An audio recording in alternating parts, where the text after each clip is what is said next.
Hello, and welcome to Beyond Belief. Today, we're going to be talking about near death experiences. Are they just the hallucinations of a dying brain, or are they evidence that our consciousness can actually survive the death of our bodies? That question and more coming up next on Beyond Belief.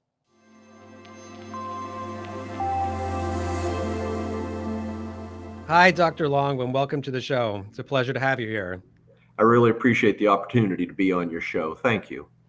It's my pleasure. And I just wanted to open up by mentioning that, this is obviously a serious topic. I mean, you seem like a very upbeat and fun kind of person, it's interesting you explore these very serious and heavy topics.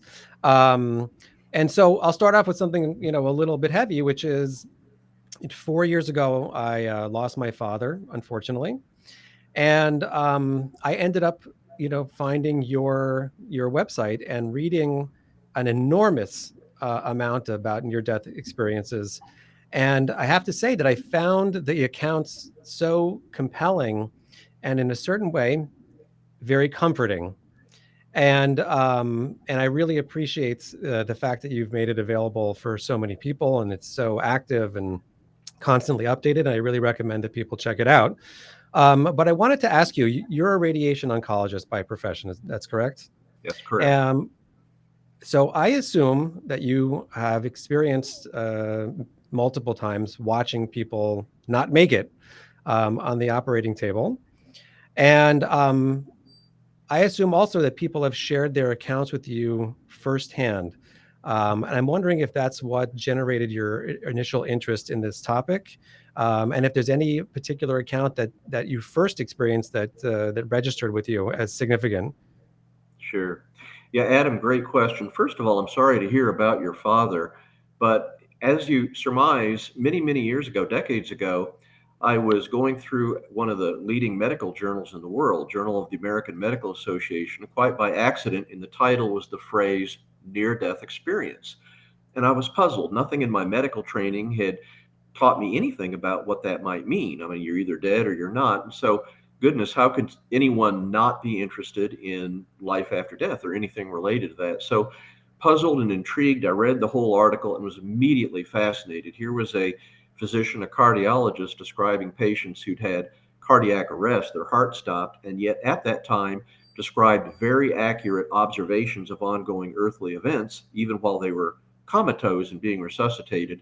Everything I knew medically said that's impossible. So I read some of the references, was intrigued. It was several years later. I had a college friend visiting me, and over supper, the wife of my college friend shared an absolutely dramatic first person near death experience. She was under general anesthesia and coded. Her heart stopped because she had a lot of medical allergies. Her consciousness rose above her body. She saw her frantic resuscitation efforts and described it in a way I knew medically is real. It's not like Hollywood. Crash carts don't magically appear. There's a lot of panic and chaos when it's unexpected like that. She went into a tunnel, had a life review, had a stunningly detailed near death experience. And everything I knew medically was that this could not possibly be explained by physical brain function. And so I sort of bookmarked that, but said, I've got to learn more about this. And then a couple more years after that, intrigued by that limited information I had, I set up a website, the Near Death Experience Research Foundation, with the goal to satisfy my curiosity. Are these experiences for real? Very quickly, when we received the first few of what would ultimately be over 3,500 near-death experiences, that answer came vividly from the first source of information from the near-death experiences themselves. Absolutely, they are real, and that began a voyage that's now lasted over 20 years, continuing to learn about near-death experiences and share what I've learned with the world. So when you say it's not medically possible, just for the benefit of the listeners who may not know what that means, why couldn't it be the case that this is just the last, dying gasps of the brain firing all of its neurons and some hallucination as the brain is shutting down, as opposed to some transcendental experience that the soul of this person is having? Mhm. Well, hallucinations are by definition medically unreal, non real memories or perceptions. With near death experiences, as I mentioned in that example of the very first one I heard, their consciousness rose above their body. There's been a large number of studies of those observations of ongoing earthly events, while physically they're unconscious or clinically dead with an absent heartbeat. It's been studied in my research and others that what they observe while their physical body is unconscious is overwhelmingly accurate, even down to the fine details. In fact, if that observations of consciousness leave the area of their physical body, if they're making observations in that what we call out of body experience phenomena, part of the near death experience, even if these observations of ongoing earthly events are far from their geographically far from their physical body and way beyond any possible physical sensory awareness, still the observations, what they see and hear, when they go back to check them out later, are almost invariably uh, over 95% accurate in my experience. And of course, let's not forget, with the very first near death experience I saw, she was under general anesthesia. Under that Right. blanket of sleep, it should be absolutely impossible, Adam, for there to be any conscious awareness. And then her heart stopped because of an allergic Right. reaction. Well, Adam, 10 to 20 seconds after your heart stops, the EEG, measure of brain electrical activity, goes absolutely flat. It should be Right. absolutely impossible to have any conscious experience. And yet, both under general anesthesia and having the heart stopped, it should be doubly impossible to have any experience or memory at all. And yet, by the scores, people have reported near death experiences under exactly those circumstances, just like the first near death experience I ever heard. So would you say that this is, I mean, you're a scientist Mhm, and you are presenting this from a scientific perspective. mhm, Is this scientifically provable? mhm, Or is this more like testimony that you might hear in a court of law? Obviously, no one, there were maybe a handful of witnesses to the crime. We're trying to forensically piece together what might have happened, something in the past, but there is no direct knowledge of actually what happened. mhm. So, how would you respond to that Right. question? Yeah. Adam, that's a great question. In order for near death experiences to be scientifically investigated, they have to be, the term is falsifiable. In other Right. words, what is shared in the near death experience has to prove that it's false, that it's not due to some occurrence of memory of perceptions apart from the physical brain. And you can easily falsify those by, as we described, those out of body observations. If they were false or unreal at a substantial percentage of the time, then that would falsify those observations. It would falsify near death experiences in general. But that's not what's happening.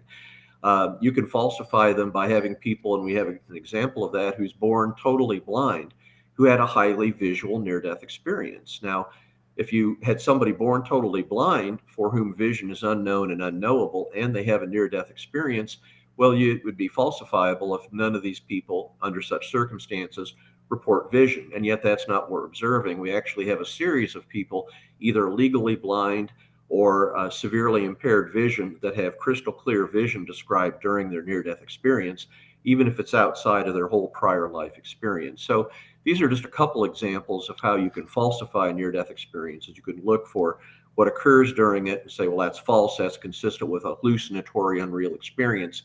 And we're not finding that at all. Okay, so when I hear that and read about it and interact with this information, that's my reaction is to feel, you know, compelled Mhm. by it. And it seems very hard to explain at very least. But if this is the case, why is it not appearing in scientific peer reviewed journals, and why isn't it this month's feature in Nature? And shouldn't this be a very big deal? I mean, shouldn't people be wanting to research this more and more? I mean, it seems like it would be one of the most exciting discoveries of all time from a scientific perspective. I don't get the sense that that's happening just yet. Is that fair to say? Oh, absolutely. And that's a good point. Now, first of all, near death experience is actually mainstream in the scientific and medical literature. There's been well over 200 publications in peer reviewed medical and scientific literature, including some of the leading medical and scientific journals in the world. So it's there. It's just, and I agree with you, not nearly there as much as it should be. I think there's several barriers that keep people from investigating near death experiences in a scholarly scientific manner. First of all, it's hard to access near-death experiencers. They're not apt to go find a researcher and say, hey, I'm ready to share my experience. So you really need to find large Mhm. numbers of people that had a near death experience, and that's a little bit difficult to do. But I think even more importantly than that, anything in the so-called paranormal, even if it's not paranormal at all, like near death experiences, good gosh, a Gallup survey published in 1981 estimated perhaps as many as 5% of Americans had a near death experience.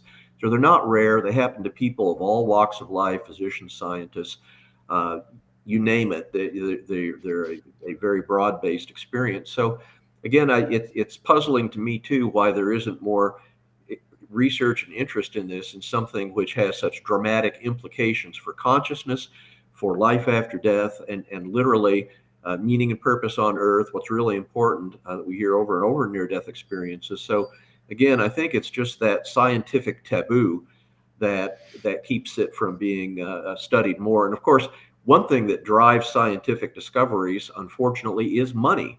And it's very difficult, close to impossible, actually, to get a grant or federal funding, if you will, to study something like near death experiences because of that taboo about its association with paranormal, again, which it's really not. These are normal experiences. Okay. So I noticed on your website that you have won an award recently for an essay that you wrote on this topic, and congratulations on that. Um, and I'd like to read a quote that I found there. I truncated it a little bit because it's a little long, but I think that this it's a very good one, but it's a compelling, again, account of someone's experience, and it opens the door for me at least for a bunch of other questions. So I just want to read it to you for a second, if that's okay. Yeah, This sure. is um, this is by a woman named Joan who had a spinal anesthetic for surgery on her ankle, and something apparently went wrong, and she died. And she describes her experience of death as follows. She says, I went from being in my body to being in a place of absolute love. I can only describe it like being in a swimming pool, but even my body was filled with this loving. I was one with this place, but also apart from it. It was still me, but I was far more than me. I was one with everything, and it was all good. I heard beautiful music, but it wasn't our music. The music itself was part of me, but it was also much more than me. I felt weightless and free, absolutely free. I was enfolded in this loving, and it was part of it too. There was not one single part of me of anything else that was not love. Individuals did not exist in the same way as we do here. And then she says a few other things, and she says, we are interconnected as one. There is no such thing as death. This experience has changed me. So I would describe that quote as sort of typical of what I read in your essay, and you probably have a dozen quotes or so in there along the same lines. Mhm. So would you say that this is a typical experience that somebody has? Do they come out of this saying life is about love, interconnectedness, Mhm. music, which I particularly found interesting? Is this a typical description, or is this somehow different from the average? It's a good question, Adam. It's a typical detailed near-death experience. We have literally, well, that's one example, and some would say anecdotal. It's not. We literally have hundreds of near-death experiences that bring up those concepts in a variety of different ways, but all converging down exactly the way you just shared it right there, Adam. You talk about love. Is that common in near-death experiences? Well, in the most recent version of our survey that we have on the website, we ask directly, did you, during your near death experience, did you encounter any information regarding love? And remarkably, close to half of people checked yes and went on in the narrative response to describe that type of love exactly like you just shared, Adam, unearthly, profound, all encompassing, uh, something that is beyond anything that we've ever experienced in our life, any of us. And yet, over and over, times literally hundreds, if not over thousands of times in near death experiences, I've heard that concept of love expressed. And the fact that it is so unearthly, that it is so all encompassing beyond anything in their life experience, frankly, is one more line of evidence for the reality of near death experiences. Same thing with a more difficult concept you brought up of unity, connection, oneness. When near death experiencers describe that, they're much more likely to use the stronger word unity than the weaker word connection. And again, in the Hmm. most recent version of our survey, we asked directly, during your near death experience, did you encounter any information or awareness of a mystical connection, unity, or oneness? And again, right about 45% of people answered yes. And with the narrative responses, it was exactly as the near death experience you shared. In the afterlife, in the near death experience, they become aware of a unity, a oneness that we obviously are not aware of in our earthly life. It's been amazing to me, literally over 20 years of researching near death experience, how remarkably consistently that's described. Again, here, Adam, is one more example of something that is so outside of our normal earthly life experience, and yet so overwhelmingly consistently described in near death experiences that that's simply one more line of evidence that these near death experiences are real. They're bringing back consistent observations of something far outside of their earthly life. And so you have to go back to that basic scientific principle that's what real is consistently observed. And Mhm. love, unity, oneness, overwhelmingly consistently observed in near death experiences. So I'd like to get into some of the theological Mhm. aspects of this, and some of the spiritual ramifications, but I want to just ask one follow-on question to that, to what we just discussed in terms of love. That psychedelics are making a bit of a comeback. There are serious people who are suggesting that there are ways of using it that are beneficial. And if you go online and you observe someone having an ayahuasca experience or an LSD experience, like they use these terms also, and they seem to be coming to us the same kind of realization that it's all about love. I experienced love in a real way for the first time. I see that the interconnectedness of the entire universe. Why do you suppose that is? Mhm. And would you describe this as a fundamental drive of Mhm. humanity, that Sure. people in their day-to-day experiences, what are they really looking for? They're looking for things that are perhaps transcendental. So I ask you just to comment on that, and then Sure. also, is the fact that it happens during psychedelic experience evidence to the other side saying no, the dying person is having a psychedelic kind of experience, and whether or not their brain is functioning in the way that we understand, it's not spiritual, it's psychological. Yeah. That's a lot, I understand, but you can No, handle it. that's an important question because you hear a lot about in this day and age. I think the basic lesson about these ayahuasca or other, the most common drug mentioned is reproducing some aspect of near death experience is what's called DMT. I think the experiences that are described are a vivid reminder you need to be very cautious about trusting what you read on the internet. Not surprisingly, DMT or ayahuasca experiences that have these seeming transcendental, mystical, dramatic, positive things are much more likely to get clicks on YouTube or on other areas on the internet where they're found. I would encourage any viewer of this, if you're curious about, again, the most commonly stated psychotropic, that's brain acting medication that reproduces part of NDE, near death experience, which is DMT. If you want to find out the truth about that, you hop over on the internet to Erowid, EROWID.org. On that website, you can find DMT experiences shared first person by people that actually had these experiences. These aren't fluffed up, these aren't biased by getting more clicks than others. This is the truth. And if you read any number of DMT experiences or other psychedelic experiences on that website, shared by the people that had them with no predisposed idea that they want to get their face or their word or whatever out, all you have to do is read 30 of them, or heck, even read 10 or 20 DMT experiences on arrowwood.org, and then shoot over to my website, ndurf.org, and compare that to 30 or heck, even 10 or 20 near death experiences shared first person again, and you will see vividly that there is no relationship between those experiences. DMTs or psychedelic experiences may, on very uncommon to rare occasions, reproduce some elements of near death experience. And I believe that, but I think they are very uncommon to rare.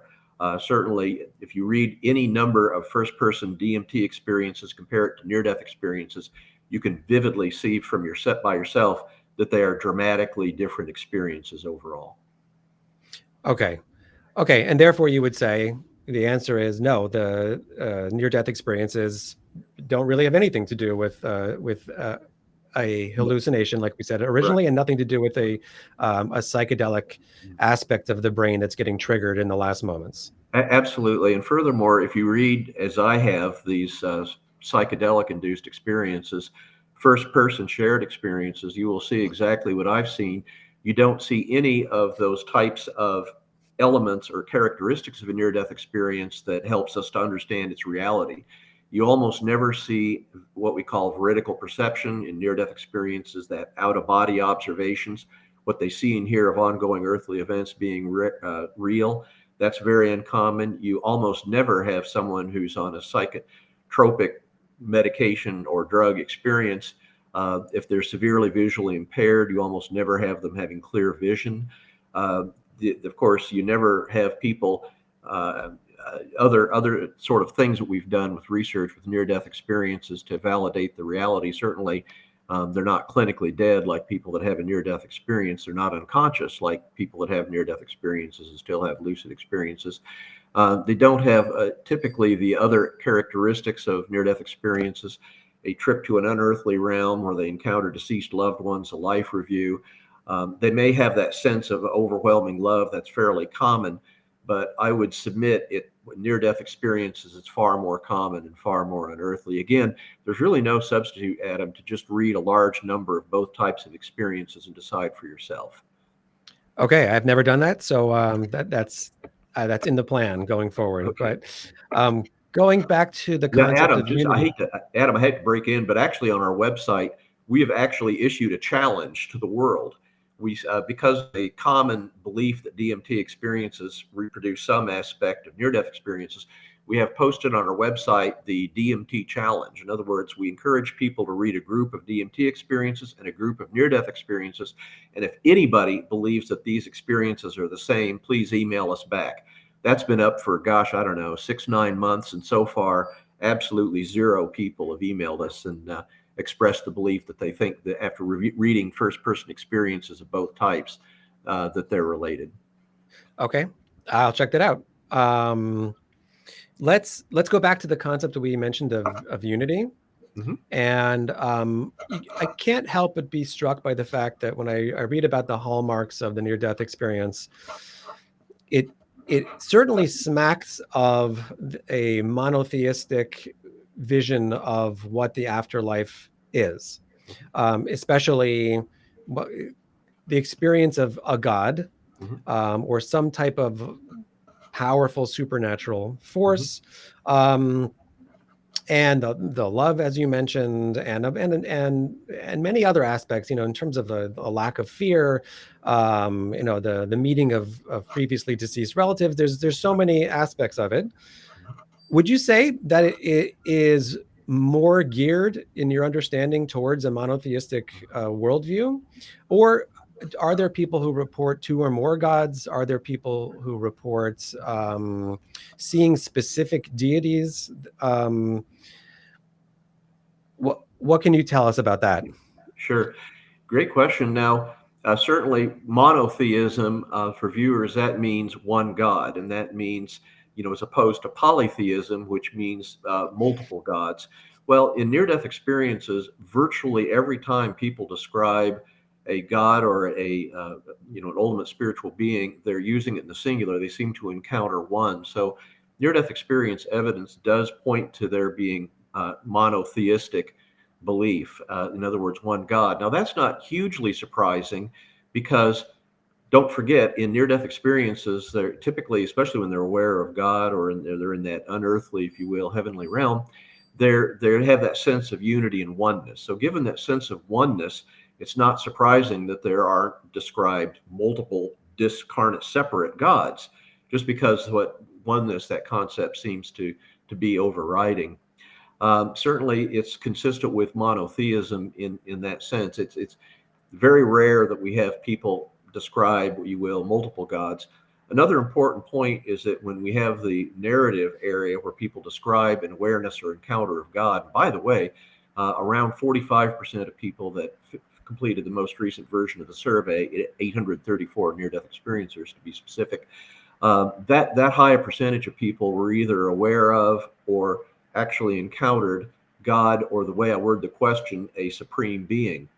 In the narrative box that follows, many people will say language to the effect of, what I encountered was beyond an earthly term. God is an earthly term. This is far beyond any earthly term possible.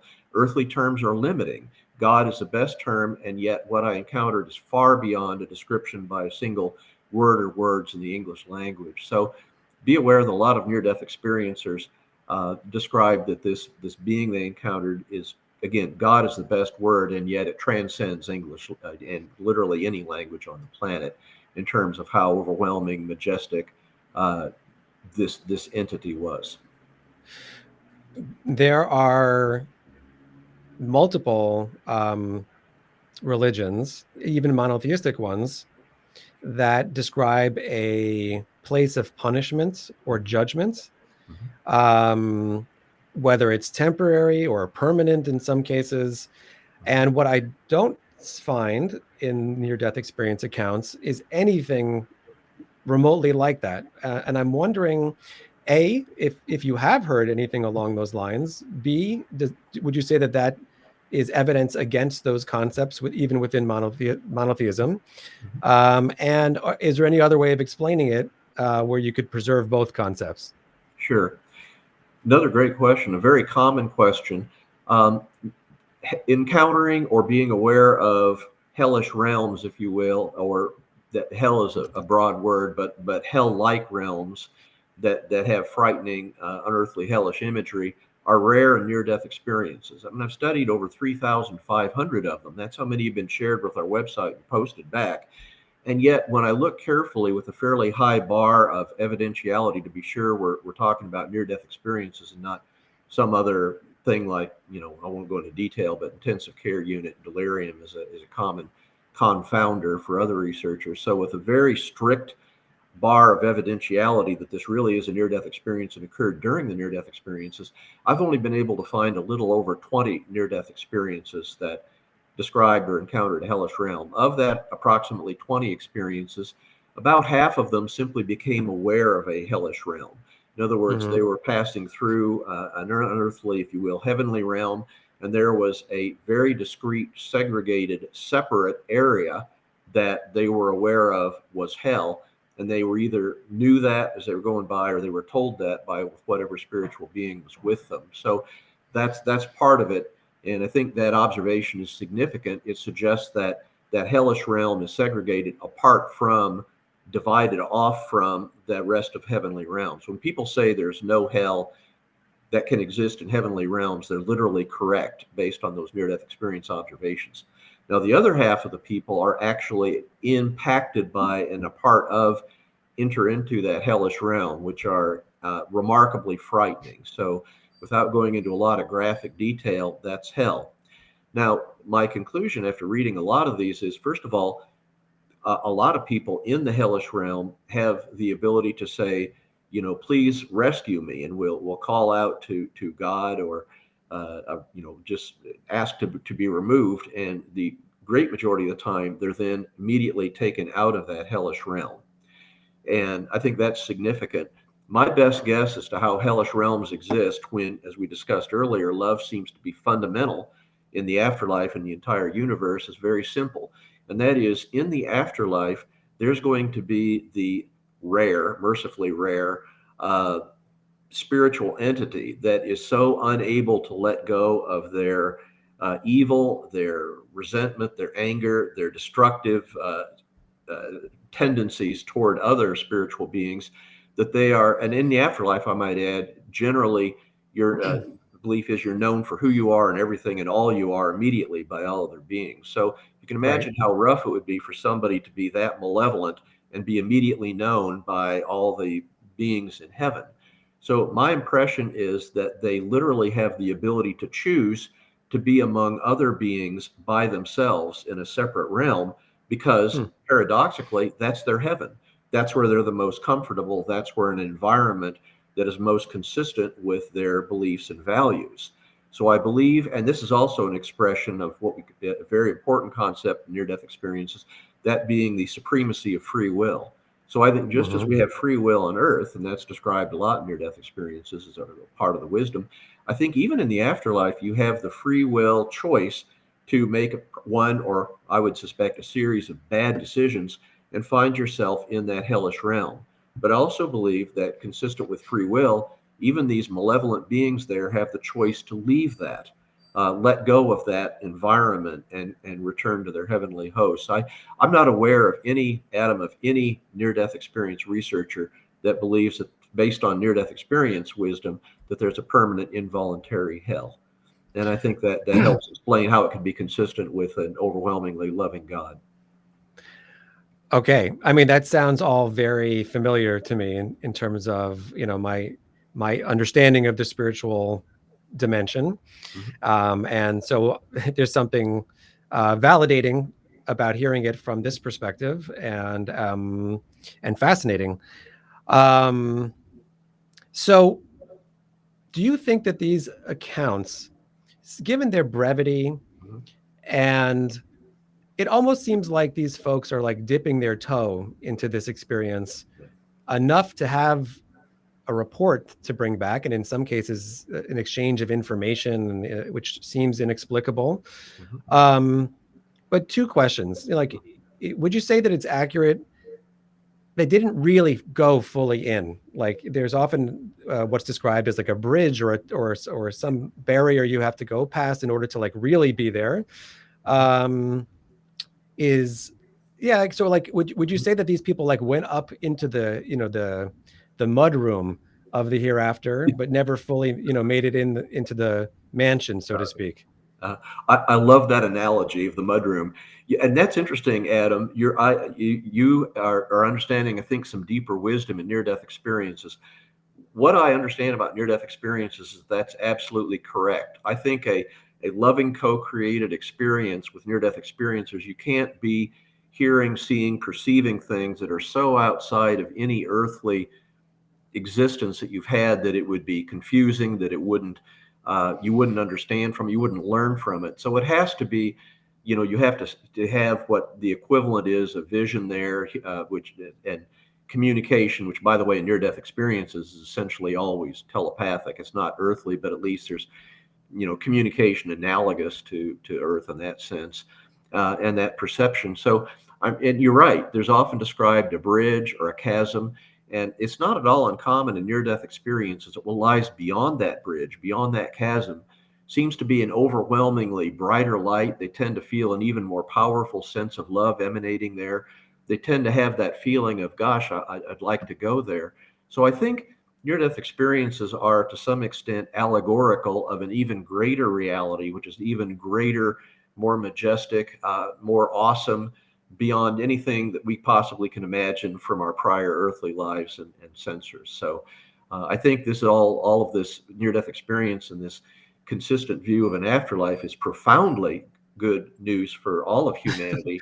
And yet I think Yes. that there's probably even more above and beyond that that exceeds even what we can conceptualize and understand based on our earthly background.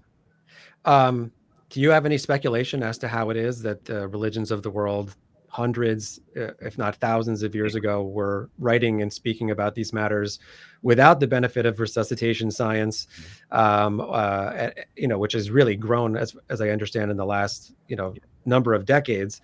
How is it? Can you speculate on how they knew any of this? Yeah, I looking at the ancient religions and the writing they had, I don't think. I mean, there's some different scholarly views about that, but I just don't see the kind of concepts that we see in modern study of near-death experiences: that love, that unity, that God, that afterlife, that there's no judgment, no fear. I just don't see that even in the ancient writings. So I don't think the ancient religious writers were really influenced much, if any, by near death experiences. I mean, we're talking thousands of years ago when far less people were resuscitated. And of course, let's not forget, even if you had a near death experience thousands of years ago, and they almost certainly did, very few people could write. And you're not going to write down something that is radically different from what the prevailing consensus is of thinking at that point in time, thousands of years ago. So that would have probably been considered such an outlier that people would be very reluctant to share it, and far less likely to write it down, and far lless likely for that to be part of the limited writing from thousands of years ago that made it here to for review in this day and age. So I think I think that's probably why. Well, that's my view on it, but certainly there's other people with different views. Okay, maybe I'll email you afterwards. But my I think there's a lot, at least at least in the Judaic tradition. There's a lot that really covers these ideas. I mean, just Mhm. the there's a meditation called the Shema, which is recited twice daily, and it's about the oneness Mhm. of God and the oneness of existence. And after that declaration, the very next words are "V'ahavta," which means "you will love." And what I, it's for my personal experience, it's interesting because as I read your work, I like can almost check boxes, of yes, I've seen this, yes, I've seen this, and I feel a great sense of validation in it. Um, and I just find it an interesting idea to explore that somehow some of these ideas were captured a long time before the science existed. Um, but I'm I sure that's would a big be, topic. I'm extremely interested in what you could email me about that. So please do. And I will Okay. look forward to that because that's a big deal. I'm still, very interested in other religious beliefs and how they relate to near death experiences. So what you just shared there is very, very important and significant. I look forward to what you can email me. Okay, good. We'll do that. So, um, I have time for a few more questions, and I personally could have this conversation for quite a long time more. But let's narrow it down for a second. I'm just looking at my questions to pick the best ones. What's the biggest challenge to the whole concept of the near death experience? Like when someone challenges you, some skeptics get on your site. How would you say what's the best question that they have? Yeah, that's good. I've debated and discussed a lot with skeptics over the years. And interestingly, there's been, with regard to near death experiences, over 20 different skeptical explanations brought up over the years. Now, the reason there's so many is that no one or several of these skeptical explanations make sense, even to the skeptics themselves. So I feel like when I deal with skeptic arguments of near death experience over the last 20 years I've been doing this, it's like hitting a moving target. I mean, we've Hmm. gone through things, a psychotropic drug called ketamine. We went through magnetic brain stimulation at another point in time. We went through, people questioning are these experiences really happening? That was dropped after a while. We've gone through, I mean, just an array. It seems like time by time, there's been sort of a different, most commonly held skeptic argument up until DMT or psychotropic drugs, which is the most popular recent one occurring in the last few years.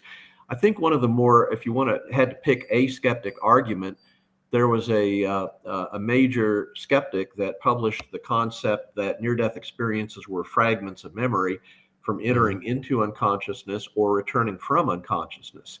And that's certainly a reasonable hypothesis. However, it explains nothing that you observe during a near-death experiences. These out-of-body observations aren't occurring when they're entering into unconsciousness or recovering. They're occurring, boom, while they're observing their body fully unconscious or clinically dead, typically down below them. So it doesn't seem to be that way. With a cardiac arrest or heart attack, if you will, you're typically amnesic, meaning you don't have any memories for a good 1 to several hours prior to the cardiac arrest and afterwards. So that almost single-handedly refutes that these are fragments of memory that are real.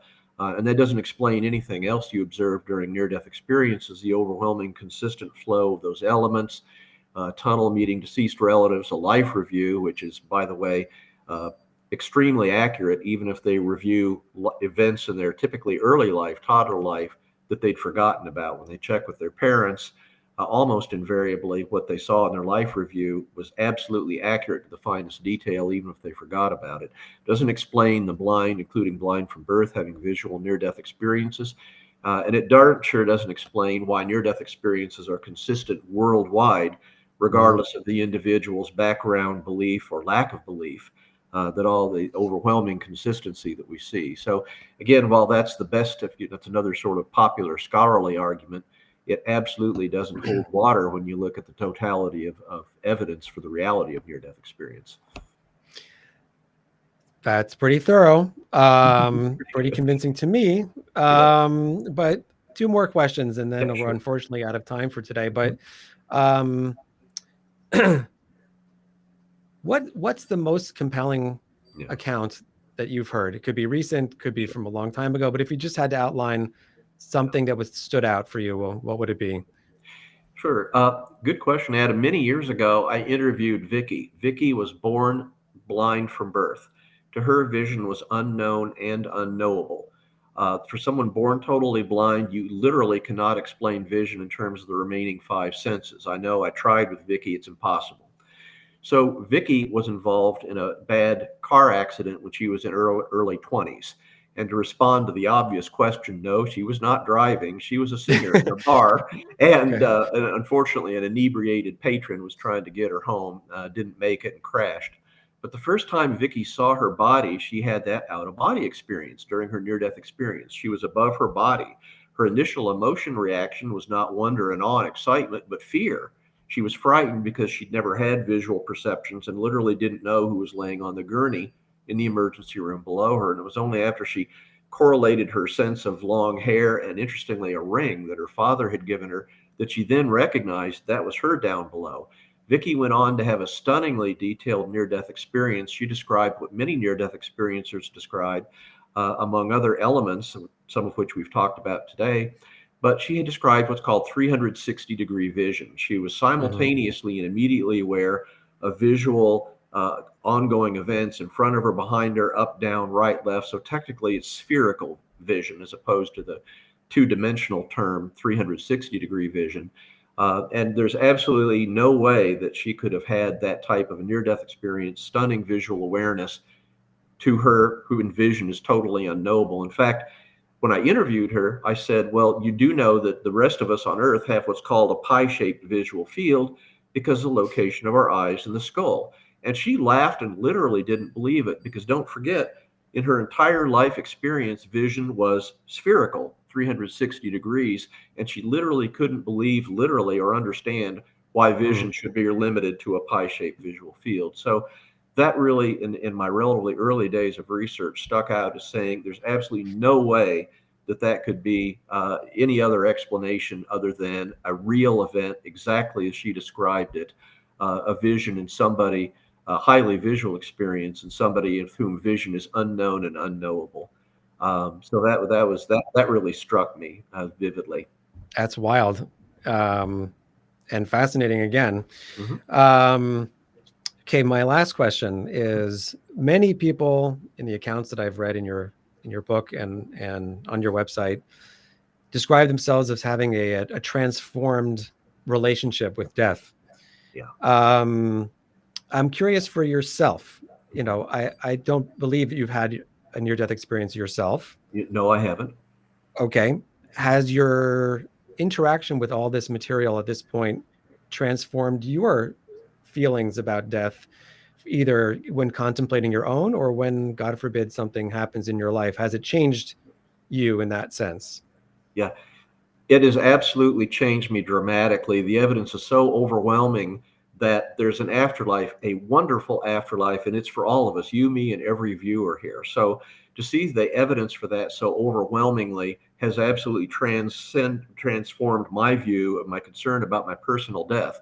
I may fear the dying process, but I absolutely don't fear what lies beyond death because of the overwhelming evidence that there is a real afterlife. And as near-death experiencers say, in that afterlife, if you will, that heavenly realm, they over and over describe that as being their real home. And I think that's significant. So, and we actually asked that as a survey question, how their near death experiencers' fear of death has changed as a result of their experience. And not surprisingly, a very dramatic reduction in fear of death, a very dramatic increased belief in an afterlife. No surprise, they're drawing from their own personal experience. It's all also helped me as a radiation oncology physician to work more courageously with people that are facing that life-threatening event of cancer in their life.